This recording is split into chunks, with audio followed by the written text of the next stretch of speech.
ಚಿಕ್ಕಮಲ್ಲಿಗವಾಡದ ಬಳಿ ರಾಷ್ಟ್ರೀಯ ಹೆದ್ದಾರಿಯಲ್ಲಿ ಬೈಕ್ಗೆ ಹಿಟ್ ಅಂಡ್ ರನ್ ಪ್ರಕರಣ. ಹಿಟ್ ಅಂಡ್ ರನ್ ಮಾಡಿದ ಲಾರಿ ವಶಕ್ಕೆ ಪಡೆದ ಧಾರವಾಡ ಸಂಚಾರಿ ಠಾಣೆ ಪೊಲೀಸರು.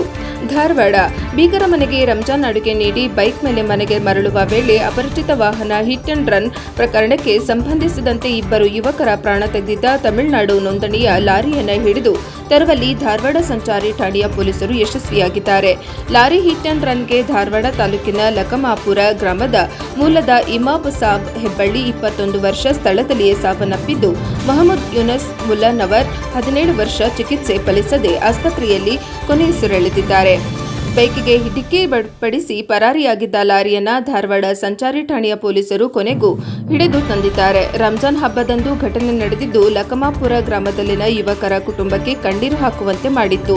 ಇಬ್ಬರು ಯುವಕರು ಬೈಕ್ ಮೇಲೆ ಧಾರವಾಡದ ಕಂಬಾರಗಣವಿ ಗ್ರಾಮಕ್ಕೆ ಮರಳುವ ವೇಳೆ ಈ ದುರ್ಘಟನೆ ನಡೆದಿತ್ತು. ಲಾರಿ ಡಿಕ್ಕಿ ರಭಸಕ್ಕೆ ಇಬ್ಬರು ಯುವಕರು ರಕ್ತದ ಮಡುವಿನಲ್ಲಿ ಬಿದ್ದಿದ್ದರು. ರಸ್ತೆ ಹೋಗುವವರು ಪೊಲೀಸರಿಗೆ ಮಾಹಿತಿ ನೀಡಿ ಇಬ್ಬರನ್ನ ಆಂಬ್ಯುಲೆನ್ಸ್ ಮೂಲಕ ಜಿಲ್ಲಾಸ್ಪತ್ರೆಗೆ ರವಾನಿಸಿದ್ದರು.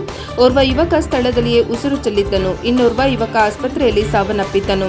ಪ್ರಕರಣ ದಾಖಲಿಸಿಕೊಂಡಿದ್ದ ಧಾರವಾಡ ಸಂಚಾರಿ ಪೊಲೀಸ್ ಇನ್ಸ್ಪೆಕ್ಟರ್ ಶ್ರೀನಿವಾಸ್ ನೇತೃತ್ವದ ತಂಡ ಹಿಟ್ ಅಂಡ್ ರನ್ ಮಾಡಿದ ಲಾರಿ ಸೇರಿ ಚಾಲಕನನ್ನ ಹಿಡಿದು ತಂದು ಕಂಬಿ ಹಿಂದೆ ತಳ್ಳಿದ್ದಾರೆ.